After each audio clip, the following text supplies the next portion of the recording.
Well, joining me today is a motivational speaker, writer, producer, and best-selling author. She's often referred to as Oprah's little sister, and her new book, Black Girl in Love with Herself: A Guide to Self-Love, Healing, and Creating the Life That You Truly Deserve, is the book that she wrote because it was the one that she needed to read. Trey Anthony, welcome to the middle. Thank you for having me, Ashley. I appreciate it. Of course. Okay, so first tell me about this beautiful book and why it was so important for you to write it. Yeah, for me, I've always been one of those people who have been really invested in self-growth, self-love, working on yourself. I don't think there is a self-help book out there that I haven't read, right? And Same. so, but one of the things that I felt was really missing for me was just some of the experiences for me as a Black woman and being in the self-help space, right? So, for example, like with Sheryl Sandberg, when she said, as women, we need to lean in. And as much as I loved that book, and I was like, yes, that's true, I want to lean in, there's a different reality for Black women, right? That if we lean in as we're instructed to do, a lot of times that behavior is viewed as aggressive or intimidating. There's a lot of stuff around, being strong as women, right? And a lot of self-help books are like, you need to be strong. And that's true. But for Black women, it also really affects us in the way of like, we've had a lifetime of being strong. And what we really need to learn is how to be vulnerable, right? And there's that trope of the strong Black woman, which I mentioned in the book, which is actually killing us, right? So it's not a coincidence that Black women are, suffering the most from hypertension and heart failure and diabetes and stroke and stress and all of those kind of things. And so for me, I just really wanted to address a book about that. So when I approached Hay House, which was funny enough, when I approached Hay House about the book, I said, I want to write this book about, Black women and, how our lives are affected and what the self-help market looks like for us. But I also want to write a book about how I've been able to overcome all of these things in my life and fallen in love and manifested this wonderful relationship as well. And I want it to be, a book of inspiration and manifestation, but also, talking about some of the things that we go through, which are very particular to Black women, right? So Hay House was like, yes, yes, yes, that's the kind of book we want, right? Like write that damn book. And so I was really excited because at that time too, I thought I was in a relationship that was a healthy relationship. I'd been with my partner for nearly 4 years. And I just felt that I had manifested the relationship of my life. And then 5 months before my first edit was due to Hay House, I got a text from my partner saying, I no longer want to do this. And I was like, pardon me? Right. So I was kind of like, no, no, that's not what we're doing. Because I'm writing a book about how great our love is as well and manifesting you. So no, this isn't the time for you to break up with me.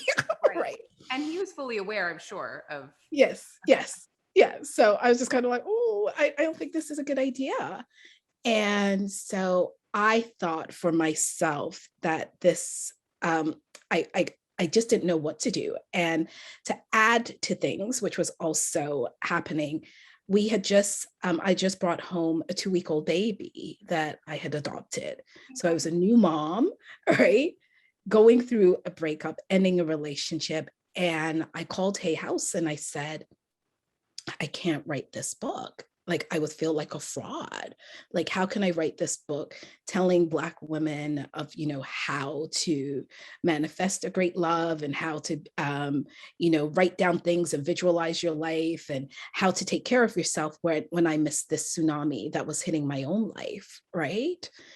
And so my editor at that time said, then what book can you write? Like, what is it that you're going to write? And I think too, they were kind of like, we've already given you the advancements. You better write something, right? Black girl, do something, right? So I was like, okay. And I said, the book I can write. And it became such a different book, Ashley, was a book where I said, I can write how you become so invested in your relationship and what it means to be chosen as a woman And for me, I was one of those people, I was checking every single day on Instagram and Facebook how many likes a post would get of me and my partner, but I wasn't checking in on myself to say, are you actually happy in this relationship? And so I said to my editor, that's the book I want to write, of how, as women, we sometimes get lost in a relationship and what happens when your whole life blows up in your face and you find yourself on the bathroom floor going, what the hell happened? And that's what this book became. And honestly, I'm sorry that you had to go through all of that. And of course, everything at the same time, as always, Yes. when it rains, it pours. But I think that does create the book that more people like yourself needed to Yeah. read and needed to see. So thank you for Yeah. your struggles. I also thoroughly appreciate that this book discusses what Black women need from white women to have meaningful Mm. friendships. Can you give me some examples without giving too much away? Yeah, for sure. For me, I write in the book, like I have two close friends who are whites. And as I mentioned in the book, I said, I am very particular about saying if white women could be my friends, right? And I said, I'm really invested in friendships where people can recognize their privilege and also be allies, but be very active allies, right? So one of the things that I really appreciate for my friends who, when they speak up for me and recognize, like, for example, I have a Black son, right, who I'm raising right now in the South, who's two, but I'm thinking about all of these things. And one of my friends said to me, I recognize I have a son, but I also recognize that you go through things that I don't even think about. She goes, like, when you decided to enroll him in daycare, one of the things that you talked about was, I have to make sure that the school is diverse and that they recognize that he needs to see his image and he needs to have diverse books and that he needs to see diverse faces. She goes, I didn't even have to think about those things, right? Where I just, and she goes, and one of the things that I always think about is when you talk about even watching Netflix. And she says, you turn on the TV and you say, the only things he can watch is pretty much Barney, right? Because everything in the children's space is so white, right? And so it's things like that that I really want, I think, for white women to just also recognize that you move through the world in a different way. And how can we leverage that, right? And how can we be allies, right? And I talk about also my own self, right? Like, I recognize how I have privilege, right? Like, I recognize that some of my friends who are in wheelchairs, for example, right? I recognize that I move through the world and I don't have to think about, is a space accessible for me when I'm going out to dinner? But when I'm going out with my friends who happen to use wheelchairs, I have to start to think about that. And I shouldn't put it on them to call a restaurant to say, is this accessible? That should be on me because I'm the one with the privilege. So it's things like that where I say that, as if we're going to be friends, you also have to recognize where you get you get unearned privilege, right? And that's what I say. And so for me, it's about having these really honest conversations. And as I said to my friend who has a white son, I said, she goes, I now go up to the school. And she goes, the first day of school, I went and I said, this class is lacking diversity. And she goes, because I recognize, even though your son's not coming to the school, there's other Black children coming to the school. So that's the least I can do. I have another friend who's in filmmaking class right now. And she said, all of the filmmakers were white men. And I put up my hand and I said, what happened to all the other filmmakers of color?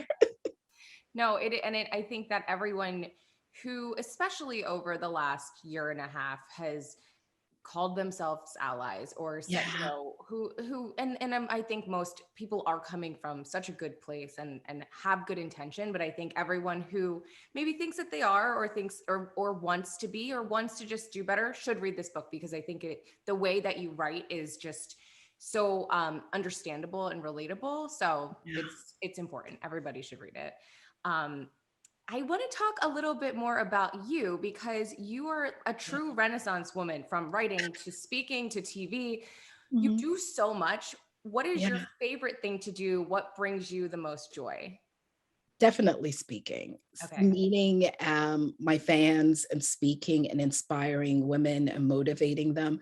I always say there's not a stage that I've seen that I don't want to be on, right? Like, Were I you love always it. like that from the time you were little? Always. I've always been like that. And I've been very fortunate that I had like a grandma and mom who really encouraged that in me.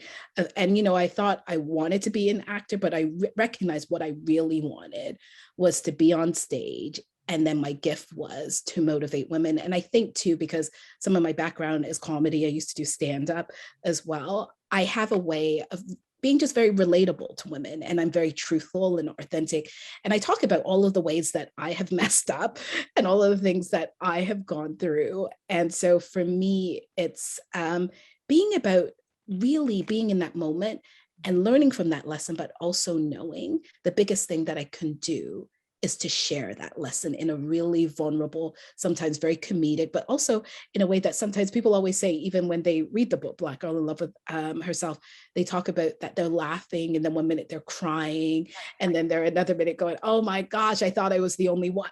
Right? So that's really important to me, that level of transparency and authenticity. And you achieve it so well.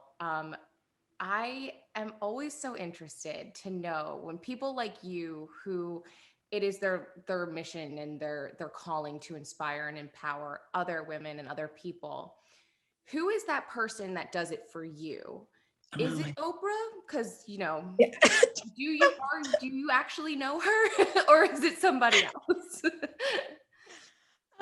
It's funny. In the book, I talk about how much Oprah has been an influence for me. I think for me, being a Black girl, growing up working class, I used to definitely struggle with my weight and be very chubby. So to see a Black woman on TV who looked like me was just, it just really made me go, oh, okay, it's possible for someone like me. So definitely she was and still remains a huge inspiration to me.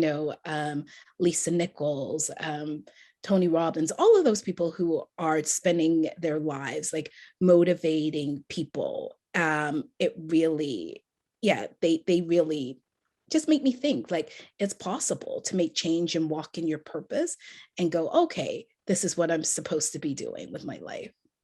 And do you know Oprah?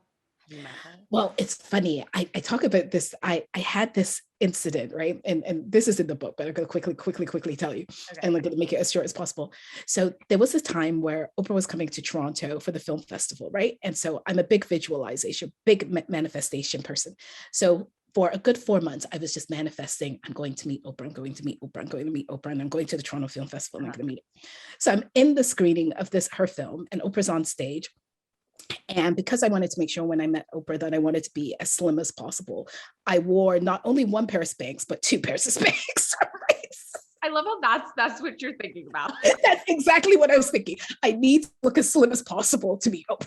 Right. So as I was sitting there watching the movie, Oprah was like out there on stage, and I was like, there's no way I'm going to meet her. And I was like, God, this is so crazy. Like I thought, you knew this is what I wanted to do. So I'm sitting there, and actually, I swear to God, I felt like I was about to pass out, right? Like I could feel like the Spanx just sucking the life out of me because I had two pairs on. Makes sense. Sweating and everything else. So I turned to my friend and I said, I gotta go take this shit off. Like I gotta take these Spanx off. Right. And she was like, but the movie is about to finish. You can't. And I was like, I gotta go. I really think I'm gonna pass out. So I'm walking by everybody. People get really upset when you move in the middle of a movie. And I was just like, I gotta go. So I get out, and then I see a stairs that says bathroom up or bathroom down. So me, who's always Miss Positive, I was like, I need to always be ascending, right? So I said I'm going to use the bathroom As upstairs. you're about to pass out. As I'm about to pass out, I still said I want to ascend as I pass out, right? So I go into the bathroom now, and I'm taking off my Spanx, but I still decide I'm going to keep on one pair of Spanx just in case, right? And I'm taking off my Spanx, and I hear the bathroom door open. And I was like, oh, okay. And as I come out, who is standing at the washroom sink with a pair of heels in her hands? Is Oprah Winfrey. Did you tell her? Were you like, I can't even make this crap up. I swear to God. And so this is where I also say in the book, be careful how you manifest things and what you say, right? Because I had just said I wanted to meet Oprah. I never said when I meet Oprah, I want to be peaceful and calm and I want to tell her about my life and she's going to be impressed with me and say, oh, you should come on my show. I just said I wanted to meet Oprah. So I see her, and as a God, I just had diarrhea of the mouth. Like I just started going, I was making going on and on. And there was this little voice in my head that was like, Trey, shut up. Like you're making no sense. And to her credit, Oprah was really just calm and really polite. And she goes, well, it was a pleasure meeting you.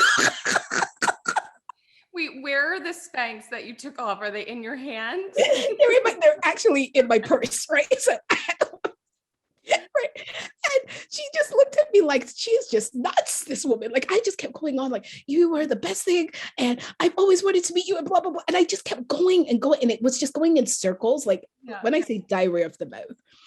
And I could see she was just like, get me out of here. Somebody, and I thought she would have security or something. Nobody. She just was very graceful. And she goes, well, I wish you luck. So that's my Oprah Spanx story. I love that. And then I feel like the next time you meet her, yes, it's going to just make for an even better yes, conversation. Like or maybe she'll probably remember you. I feel like that's just pretty unforgettable. Meet cute, if you will. that is what I'm hoping. So now I've been manifesting saying I'm going to be on Super Soul Sunday with Oprah speaking about my book, Black Girl in Love, and she's going to love it. And we're going to have a wonderful, amazing, calm conversation. So that is one of the lessons I tell people, be careful how you manifest things. I love it. I want to know what is next on your goal list, which I'm always hesitant. I hate to ask people that Yeah. accomplish so much, but I want to know. So what's well, right now, I've had a few production houses and producers really interested in adapting the book into a TV series. So I've been working on adapting it of what it will look like. And I'm really excited about that. And then I'm also planning a cross tour. Hopefully, we will be safe and be able to do that. But I'm going to be going to Toronto, Atlanta, Detroit, LA, and Chicago, all starting in February of 2022. It just sounds so crazy to say that.